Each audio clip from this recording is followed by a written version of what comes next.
What's going on, everybody? Tanner with another video. Hope you're all having a great day. And in today's video, we're gonna have a normal sit-down business video, sort of like my older videos. So today I'm with Ariel. He's the one that edits all of my videos now. The business videos, the vlogs, whatever it is. You know, as you can tell, if you've watched my past videos, you can see they're a little bit, well, a lot better as far as editing-wise, a little bit more entertaining, instead of just sitting here and me talking. So he's been editing for who knows how long. We'll get into that. But we're in Miami. He lives here with George. And we're going to talk a little bit about his story and how he went from, you know, basically working out of a car to living in this huge mansion in Miami now. So first things first, I just want to start off. I want to know first just what got you sort of into business, editing, you know, whatever you want to call it. Like, what was the first thing you did to make money? Okay, well, I'll kind of go back like a little bit because... Yeah, let's hear a little bit about school too. Alright. Because a lot of these people, they don't like school, they're bad at school, whatever it is, but you're sort of different. Okay, so yeah, I mean, I started all this in high school. I mean, I did start with YouTube. I do have a YouTube channel with over 100,000 subscribers.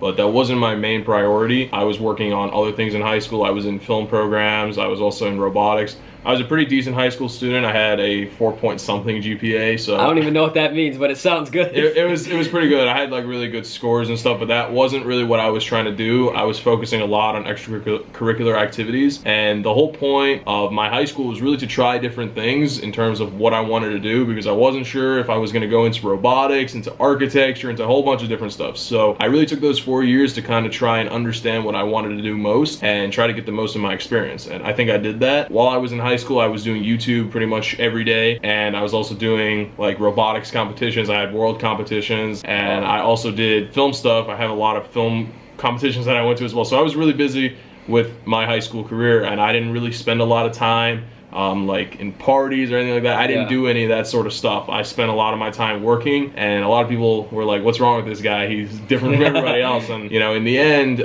it helped me to be where I'm at today, because without it, then I would not have that previous experience, and I would be 4 years behind everyone else. For me, I don't like school. I don't get the best grades in the world. I just got a text from my mom that I'm failing math right now, so that's not good. Yeah. But Ariel, like you said, he had good grades. You know, he was a good student. He was doing a lot of extracurricular things. You know, like for me, I don't focus on school, I focus on my business stuff. But for you, you were sort of involved in both sides. And I honestly respect that. Whether you making good grades and, you know, getting involved in businesses and things like that is honestly something that's sort of just like discipline. You know, whether the schoolwork is going to help you or not, it's still sort of a discipline, being able to manage those two large tasks at once while maintaining them, you know, at a pretty high level. So you were involved with high school, all this different robotics, computer, filming, all the different stuff. And then right after high school, you went straight to college, right? Yeah, so in my senior year, that's where I really got into the whole editing thing.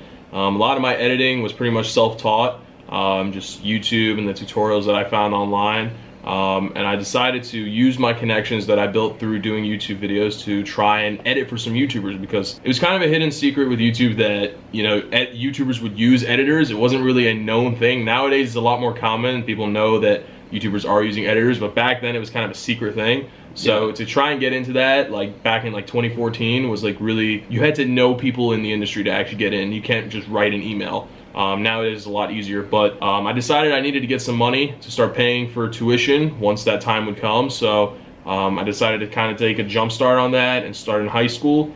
And that's where I started building up some links and started editing. Not full-time, but editing on the side, getting some money here and there. I applied to colleges. I actually applied to be a film production major. Even with all the stuff that I was doing, I did not get into most of my choices. Dang. I got waitlisted at NYU, New York University, which is like the second best film school in the country. I got waitlisted there, which means I wasn't really denied, but I wasn't accepted, so I was in like that middle ground. Which was really disappointing, but I kind of used it as motivation, be like, okay, I'm kind of going to prove them wrong for not accepting me, and I'm going to work harder towards, you know, my goals. I ended up going to a college in Boston for a year, which was also a pretty good film school. It was a top 10 film school, but it wasn't one that was my like final choice, like one that I really wanted to be at. I kind of went there because I just kind of had too much pride to not go somewhere. Yeah. So I was like, okay, I'm gonna go here and see what happens. Hated it from the first day. And I was like, okay, I'm gonna transfer schools. I applied to transfer that first year. Pretty much on the first week, I was like, okay, I'm transferring. But when I got to college, I needed to pay for the tuitions. It was not a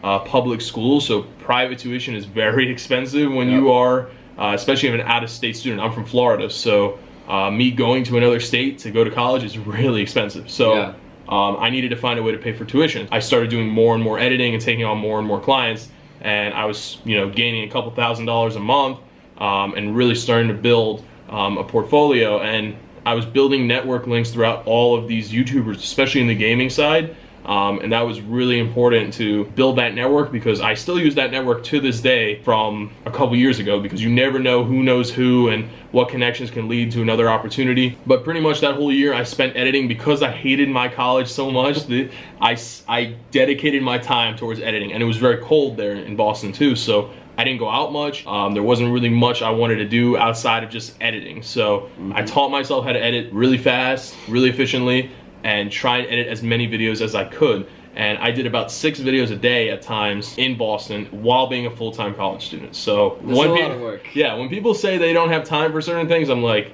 okay, you can find a way to make time, because that's just how it is in business. Like, so many people, whether it's a student or someone has a job wanting to start a business, they just say, oh, I don't have enough time. Like, time is something we don't get back. It's the most valuable thing we have in this life. But there's always going to be room to make time. You just sort of have to put other things aside, whether it's, you know, spending too much time on your phone, watching TV, sleeping, excuse me, whatever it is. Like, you just sort of have to make time and take away and be more efficient with what you're doing. So there's a full-time student and editing, basically like another full-time job. So that was Boston. Yep. And you were there for a year, right? Yeah, I was there for 2015 through 2016. And then, was that California next? Yeah, so I applied, like I said, pretty much the first week I was there, I applied to be a transfer student to California, a school in California, which was a really good top 5 film school. And I was accepted, and what I ended up doing was preparing to make that move, because I didn't know anybody in California as a friend, family, anything. All my family, nobody's there. So I was going 3,000 miles away, knowing nobody, not necessarily being able to afford what I was going into, because California is a lot more expensive than Florida or even Boston. Very expensive. So living there, you have to be able to really afford it, or you can be in some deep debt. And I did not want to get into student loans. So the number one thing that I'm most thankful for is that I did not get into any debt when I was in college, because that's something that can really weigh down on people's shoulders. But when I moved to California, I got an apartment. I did not live on campus, and I got an apartment that I really couldn't afford, but I used it as motivation to pretty much be like, hey, I need to reach this level in order to maintain what I want to maintain, and also be able to find some happiness, because I'm not flooded in debt, or, you know, and I'm living a lifestyle that I want to live. And that's what was really important. But kind of the whole thing, and this is where, you know, I kind of made a name for myself with editing, is when I first moved to California, I had a lot of clients already on board. I think about maybe 5 or 6 clients I would almost edit for daily. So there was a lot of content that I needed to do. And just because I was moving does not mean people are gonna stop their full-time jobs on YouTube to accommodate me. I have to be able to accommodate my schedule to them. And that's probably the number one sacrifice you have to make with editing. You have to accommodate your life to another person's and kind of follow their schedule. And that can be really hard at times. What I did is when I moved there, I didn't have my computer or internet or anything like that set up in my apartment. So I needed to find a way to upload videos while also delivering it in a timely manner. So my solution to that was going to find a place where I can get internet at night, because that's when I would have time to edit. So what I would do at around midnight or so, I would go in my car to the closest Starbucks to me, and I would sit in my car outside the restaurant and upload videos until about 3 or 4 o'clock in the morning, because the internet was that slow. Some slow Wi-Fi. Yes. I moved to California 2 weeks before my college started, just to prepare and get ready for everything. I didn't have any access to the college internet as a transfer student, and I couldn't get that access until I was officially enrolled on the first week. So I could not go to the college to get the internet, and even so, it would have been like 2 o'clock in the morning anyways. I had to find a way to get internet without going to the college, and that's what I did. Stayed outside of the car, had to render and upload videos from my car outside of a Starbucks at 3 o'clock in the morning in California. How long did you do this for? I did this for 2 weeks until my computer was built. I was buying a brand new computer out in California, and it was being built custom made. So it took like 2 weeks, and then the internet was installed after about a week and a half or so, after the wait list was over. So I was luckily able to upload from my apartment, but I didn't have that same power of using a computer compared to a laptop. Once everything was set up in 2 weeks, I was really able to increase my production, and I started taking on more and more clients. And that's really when the craziness of the editing started. I started doing at sometimes 12 videos a day. Between 12 and 15 videos a day at times, and it was insane because I was able to find a way to fit that into a schedule of a full-time college student where I was going to classes 4 times a week. So it wasn't like I had a lot of free time. I just kind of had to make it work and there was a lot of all-nighters, a lot of times where I wouldn't sleep before class, and I'd literally go and come back from class at 7 o'clock, edit until 6 o'clock in the morning, maybe get an hour of sleep, and then go to class the next day. So it was a crazy lifestyle for that year. And then how long did you stay in college at California? So I stayed for only 1 year.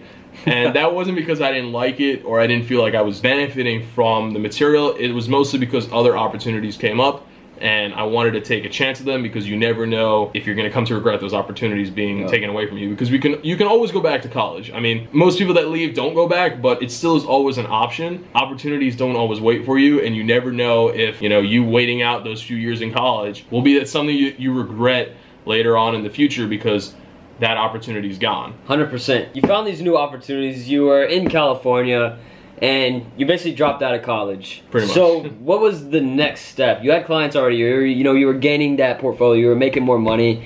And what did you stay in California? Keep editing? Did you move?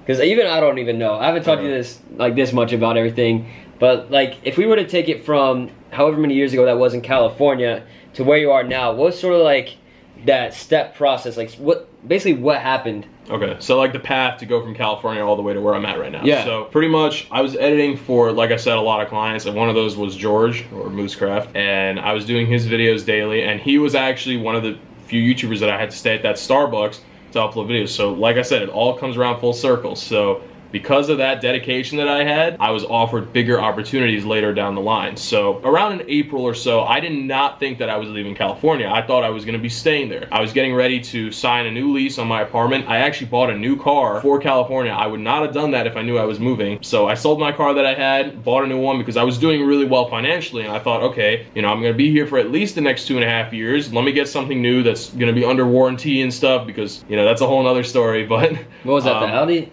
Yeah. So what happens when I first moved to California, like I said, I had no family, I had no friends there, I didn't know anybody, and my car, my BMW, broke down with a $7,000 repair job. But because I had warranty, I was able to get it fixed. But I was broken down in the middle of nowhere at night, and it was pretty sketchy. So that's why I'm like, okay, I'm gonna get rid of this car before the warranty is over, get a new one. And that's why I thought I was gonna be there for at least 2-3 years. I was prepared to stay there in California and finish out my college and go from there. But I was offered the opportunities by George in around June, and the opportunity was to move to Texas and take over some more managing positions and do bigger things than what I was doing now.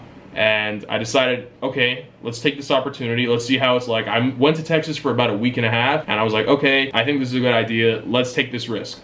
So I drop out of college, I stop the lease on my apartment, and I get in my new car, and I packed everything that I could into that small car, and then I threw the rest of my stuff away or gave it away, whatever I could do with it, and I pretty much just left California. And I took my car, drove it all the way to Dallas, Texas, which was 1,500 miles approximately, and that was like a 2.5-day trip. And during that time, remember, I was still editing videos. I didn't quit any of my editing jobs that I had, so I was still having to do a couple videos a day. I was doing them from a laptop in my car and uploading them through the desert because my car had Wi-Fi. So luckily, buying that car actually ended up being a benefit, because I had Wi-Fi wherever I went. So I was able to upload videos while traveling through the desert at a pretty high speed. So like I said, you'll always gotta find a way to get the job done, because, you know, nobody's waiting for you. Opportunities are gonna go by, and if you're not proving to be the top person at your position, you will be replaced at some point. Yeah, I mean, that's just sort of how it goes. Whether you're involved in some kind of business or you're working a job, you know, there's always gonna be some person out there that's just gonna, you know, be sleeping less than you, someone that's going to be working harder than you. There's just so many variables that go into it, and so many people just let opportunities go by, and that's why, like, some crazy statistic, like 90% of Americans don't have like more than $2,000 saved up in the bank. Wow. You know, even some of you watching probably, but I mean, that's just sort of how it is. You know, some of you may be like 10 years old watching this, and of course it takes time to save up money. When I was 10 years old, I didn't know anything about money, and if you're 10 years old watching this, that's awesome. But you were in Texas for how long? I was in Texas for a couple months. Couple months, and then was that the move here to Miami? Yeah, we pretty much decided after honestly, when I first moved to Texas, I did not like where we were at because we weren't in a main city. We were in the middle of nowhere. It did not feel like we can really accomplish that much there. So I was like, okay, let me see somewhere that's better than where we're at. And I was from Florida originally, so I'm like, you know, Miami is a really great place to be. And I'm like, let's see if we can move here. So we went on a trip with George, and I was like, listen, this is what Miami's all about. What do you think of it? He liked it, and we were like, okay, let's make the move. So after only about 4.5 months of living in Texas, we moved to Miami. And that's where everything kind of like changed completely because we really just took on a whole new life. Like it felt like almost like a vacation in Texas because I wasn't there that long. I slept on an air mattress for 4.5 months when I was there. I didn't buy a mattress? Nope, I didn't buy a mattress. I didn't buy any piece of furniture in Texas. I had nothing there. And you can ask anybody that went to my apartment, it was empty. When I moved there, I knew it wasn't really gonna be a solid living point or a solid place where I'd wanna live because I didn't really like the location. And you know, there's no point in investing in a location if you're not gonna enjoy it. Yeah, so I was like, okay, I'm gonna take the sacrifice. I slept on the air mattress. I didn't own anything. And I just kind of like, okay, it worked to the benefit because we ended up moving. That's why you always got to be careful where you spend your money. If you spend your money in the wrong place and you invest into the wrong things, you're going to end up losing a lot of money over time. That's what happened in California. I had brand new stuff that I had to get rid of pretty much because I couldn't sell it. Nobody's gonna buy it. So I'm like, okay, I'm losing money on random, you know, items that I had known that I was gonna move, then obviously I wouldn't have bought them, but sometimes you can't really predict the outcome of life. And then you came to Miami. They had the penthouse at Trump Palace. That's sort of, well, how long were you guys there before I met you guys? We had a total rent there of 6 months, but yeah, so I'm not sure. I met Ariel and George in like early this year, I believe, like maybe March or something like that. Around March, maybe. I have no idea. Well, I met George. Maybe February. Yeah, I didn't even meet Ariel. I didn't meet Ariel until the summer when I came over here. I met everybody at the house because they had moved from the penthouse to this house now in Miami. And that's when I met Ariel and everybody else that was at the house, you know, doing the different jobs, whatever it is. And now Ariel's my editor. He edits my videos. So you went from this position, you know, you were a good student. It's not like you dropped out because you were failing or anything like that. You know, you were a good student. You were involved in a lot of different things. You knew how to manage your time. You know, you had the discipline to go out and do things and, you know, not really pass up on opportunities because like you said, you know, opportunities can pass by. But college is something that, you know, you could go back. If you want to go to college right now, you could. You can go and take the same exact classes probably. Well, I don't know exactly. I don't know much about college. Yeah, so you went from there to where you are now, which is very, very nice area here in Miami. You know, it's a lot better place, I assume, than Texas as far as, you know, videos. The only thing that sucks here is, like, driving. Like, Ariel got a Mercedes C63S AMG Edition 1. That thing is sick. We'll put a picture right here.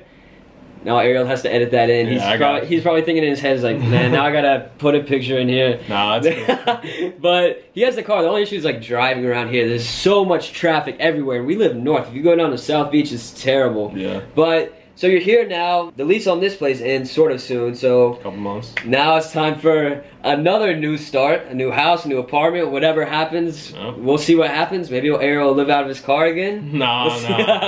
Let's see what happens. I'm gonna move with Tanner. Oh. I live in my parents' house. Oh, okay. Well, your parents are gonna take me in too. It could work. But do you have any tips you want to give these people? Like most of my audience is young people that are, you know, aspiring entrepreneurs or, you know, maybe struggling entrepreneur or maybe successful entrepreneur. You know, what are some things, just a few simple things you could give them to keep in mind? Pretty much the main thing that I would say as a tip is remember your past, but don't make it like kind of how you base your future because you want to be able to look forward and have a clear head because if you constantly look in the past, you're going to be regretting a lot of things. Like there's a lot of things that I go back and I wish I did differently, but you want to find a way to go over that and kind of look for the future. And that's why I always try looking towards the next day, not what's going on either, you know, the day before or even like an hour before because that's not going to be a benefit to me. You use it as a life lesson, but then you move forward, take what you learn from there and kind of apply it towards your future. And that's kind of what I've used throughout the past few years to be where I'm at today.